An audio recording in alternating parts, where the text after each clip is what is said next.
Buckle up. This divorce was meant to close the chapter, but instead, it cracked something much deeper wide open. What seemed like a quiet separation between Tina Campbell and Teddy Campbell has spiraled into something far darker, a collision of narratives where no one walks away untouched. Then Tasha K entered the picture, and everything shifted. Both sides aren't telling the full truth. That single statement didn't just raise eyebrows, it rewrote the entire storyline. Because suddenly, it's no longer just about Teddy allegedly stepping outside the marriage. It hints at another layer, something buried, something no one was prepared to question. And that's where everything unravels. Because once that possibility surfaces, the timeline starts bending, details stop lining up, and silence begins to feel intentional. Then another name quietly enters the frame, Warryn Campbell. And instead of clarity, the situation deepens. Now this isn't just about a relationship falling apart, it's about overlapping truths, faith, public image, loyalty, colliding in ways that don't make sense on the surface. So now the real tension isn't what's being said, it's what's being held back. Because if every side is exposing something, then who's actually telling the truth? My husband cheated on me, and I was devastated. I was angry. I cut, I crashed, I attacked, I stabbed, I plotted. I did a lot of stuff. I'm a firm believer that charity begins at home and then it spreads. And then I forgot that part. And so I contributed to the distance in our relationship. I'm just saying, I like for you to look a little more like I like for you to look. I started realizing how faulty I was. The fact that I've been a contentious wife the entire time I've been married to him. I'm sitting up here running around being the face of gospel, encouraging everybody, being more of a really good Christian in theory. Like, I don't need you for too much of this because I run stuff. I got the baby, so I got love. I don't need the other kind of love. I'm fine, at least for a little while. You know what I mean? Because I got her. You know what I mean? And so I'll he was check in just, with you next month. It wasn't the divorce that unsettled people. It was everything that followed behind it. Because once Tina Campbell and Teddy Campbell went their separate ways, the expectation was simple closure. One clear break. One defining moment where everything fell apart. But that moment never surfaced. Instead, the narrative stretched. What should have felt like an ending started unfolding like the beginning of something far more complicated. At first, it seemed straightforward, decades-long marriage over, allegations circulating, both sides quietly moving forward. Then a new voice stepped in, Tasha K, and the entire tone shifted. She didn't settle the narrative, she disrupted it. Both sides aren't telling the full truth. That statement didn't bring clarity, it fractured whatever stability the story had left. Because now this isn't about a single alleged mistake, it raises questions about what may have been unfolding over time, and who was aware. And that's where the first real shift happens. Because once repetition is implied, it suggests a pattern. And once a pattern exists, timelines begin to blur together. That's where things deepen. Because now it's not just about distance between two people, it's about closeness involving others. And that's why Erica Campbell keeps resurfacing, not as confirmation, but as tension. And from there, the circle expands. Because once connections start linking, another name enters, Warryn Campbell. Not as evidence, but as surrounding context. And context? That's what changes everything. Found out about it when we were taping the show. When we were taping the reality show called Mary. Some of y'all don't know. We went through a season of her finding out everything that I had done. The person who it was, she used to work for me, and so that broke my heart. She was like a godmother to my children. She had access to my home to come get my kids, and I said, "Are you having an affair with her?" And he said, "No." I said, "Call her." While we're doing this, I was like, "Call her." And so he did. Because now this isn't just one fracture. It feels like a web, something that may have been quietly off balance far longer than anyone noticed. And that's where everything begins to turn. Because when new pieces enter a timeline, the past doesn't remain fixed, it gets rewritten. Conversations that once felt ordinary start feeling unfinished. Distance that once seemed temporary starts looking deliberate. And silence? It begins to carry meaning. One moment reflects that shift. There were things I noticed, but I didn't go far enough to truly understand them. That's not blame, that's reflection. And reflection changes everything. Because it turns isolated moments into patterns, and patterns into something far more complex. And once those patterns take shape, the story can't remain simple. It becomes layered. Multiple perspectives. Multiple timelines that don't fully connect. And when that connection breaks, certainty fades. That's exactly what's unfolding now. Some people stand firmly with one version. Others begin to question it. And some pull back entirely, sensing that not everything has surfaced yet. And that divide? It builds tension. Because now the story isn't just unfolding, it's being challenged in real time. Which means it's still shifting, still developing, still unresolved. And that leads to one possibility. What if this isn't the complete picture? What if what's being seen are only fragments, pieces shaped by what's been revealed, but not everything that exists? So the real question isn't whether the divorce closed the chapter. It's this: if multiple truths are surfacing at the same time, which one reflects what actually happened and how much is still hidden? Tina wants to know, and and I said, are you sleeping with my husband? And she hung up the phone, so I had my answer. So it broke my heart.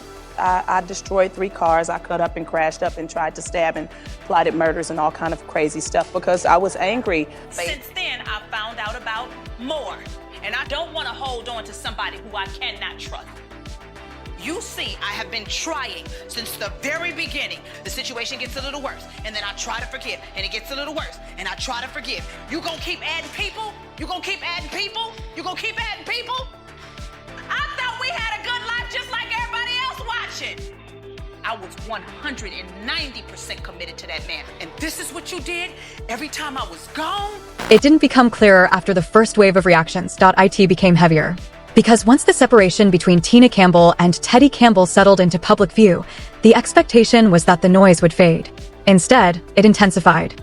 New angles, new interpretations, new claims that didn't resolve anything, they expanded it.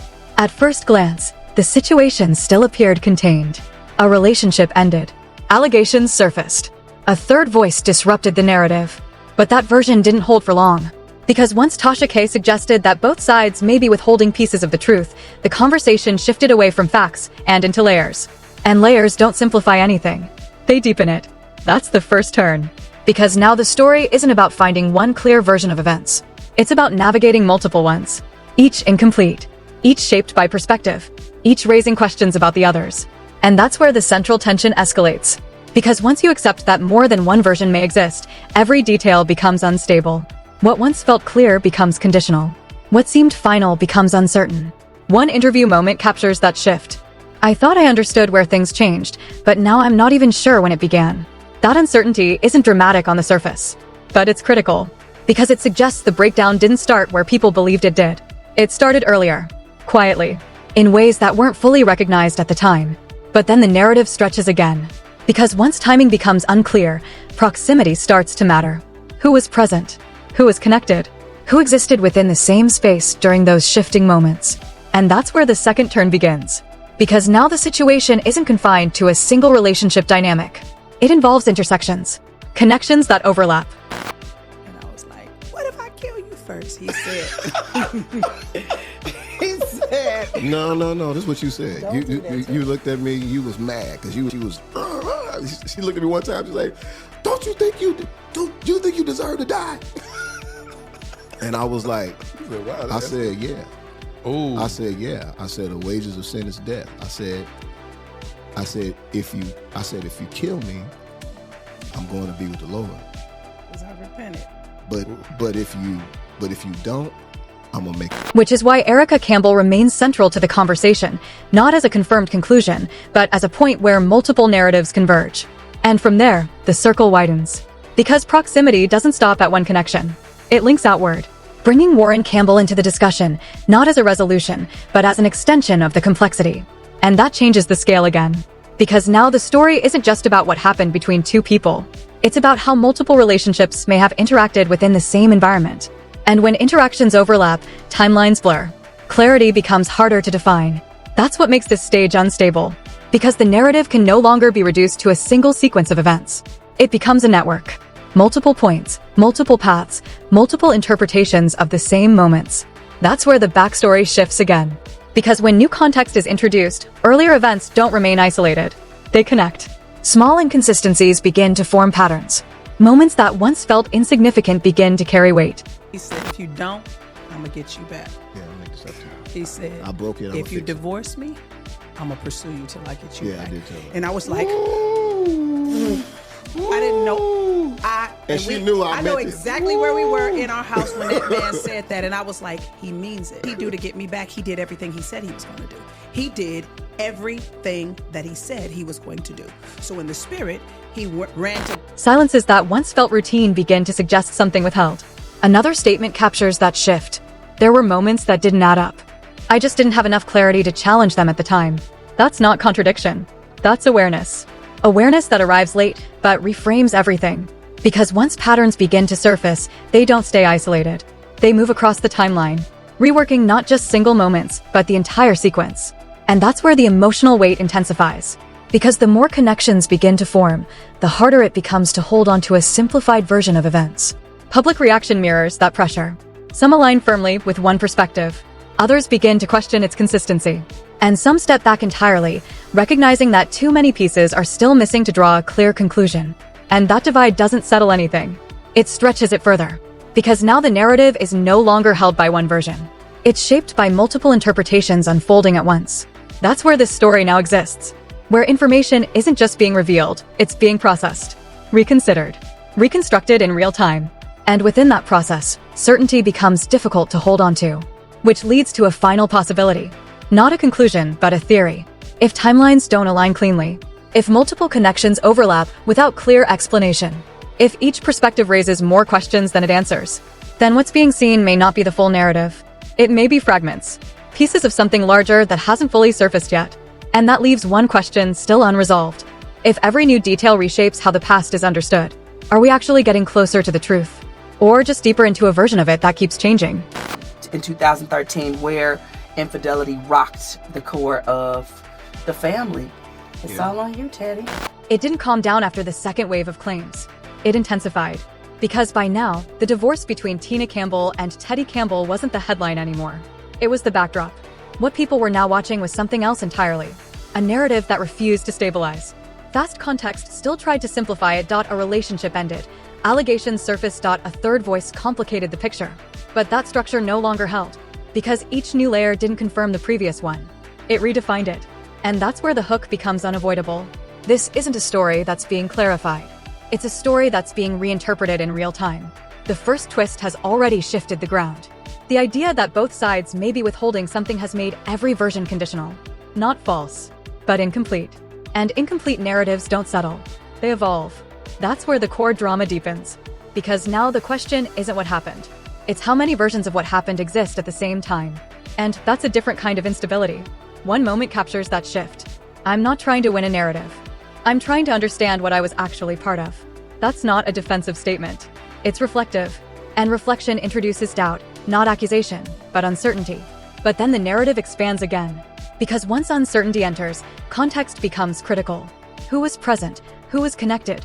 Who shared space during those moments that now feel misaligned? And that's where the second twist sharpens. Because the presence of Erica Campbell doesn't resolve the story. It anchors the tension. Not because of confirmation, but because of proximity. And proximity keeps the question open. Kid, I filtered everything through it. Everything. So when loneliness showed up in my marriage, I went back to the old Ted. Wow. That's exactly how. From there, the circle widens again. Because proximity doesn't exist in isolation. It intersects with other relationships. Which is why Warryn Campbell remains part of the discussion, not as a conclusion, but as a continuation of the complexity. And that continuation shifts the scale. Because now the story isn't about one relationship ending. It's about how multiple connections may have been operating at the same time. And when timelines overlap, clarity becomes conditional. Dependent on perspective. Dependent on what information is emphasized. Dependent on what remains unspoken. That's where the backstory begins to feel different. Because hindsight doesn't just revisit events. It reorganizes them. Moments that once seemed separate begin to connect. Patterns that weren't visible before start to form. Another statement reflects that shift. I remember things differently now. Not because they changed, but because I see them differently. And that's the key. You know what I mean? A lot of fear that my wife wouldn't understand if I told her the issues and problems I was having. Because when me and Tina started dating, she didn't know that much about me. I hid that part from her because I knew if she knew. Because perception doesn't stay fixed. It shifts with every new detail. And when perception shifts, meaning shifts with it. That's how escalation takes hold in situations like this. Not through noise, but through reinterpretation. Each new detail adds pressure. Each new connection reshapes the timeline. Until the story can't be held within a single version anymore. Public response reflects that fracture. Some align with one side of the narrative. Others begin questioning how consistent it really is. And some remain in the middle, recognizing that too much remains unresolved. And that uncertainty doesn't settle anything. It extends it. Because now the story exists in multiple forms at once. Not competing, overlapping. Each shaped by what it includes. Each limited by what it leaves out. That's where the final possibility takes shape. Not as a conclusion, but as a question. If this situation is built on intersecting timelines, partial revelations, and shifting interpretations, then what's being seen may not be the full narrative. It may be fragments, pieces pointing towards something larger, but never fully defining it. And that leads to the final question. Not about blame, not about outcome, but about understanding. If every perspective reveals something different, and no single version explains everything, then is there a clear truth behind what happened? Or are we watching a story where the truth itself is still being formed? And now the story isn't closing, it's splitting into versions that refuse to align. Because at this level of exposure, silence doesn't protect, it invites suspicion. Every pause feels deliberate. Every missing piece starts to carry weight. Tina Campbell has shifted the narrative, but not enough to settle it. Teddy Campbell hasn't fully revealed his side, and that absence keeps the tension alive. And when Tasha K stepped in, she didn't contain the story, she expanded it. Now it's no longer one truth, it's multiple versions, unfolding at the same time. And the audience? They're no longer just watching. They're choosing sides, connecting pieces, forming their own conclusions. That's where it turns. Because perception moves faster than facts, and once a version settles in, it's almost impossible to undo. Meanwhile, names like Erica Campbell and Warryn Campbell remain central, without clear answers. So this isn't just a divorce anymore. It's an unfinished narrative. And if one detail shifts the timeline, everything changes. So ask yourself, are we watching the truth unfold? Or just the version that feels real enough to believe?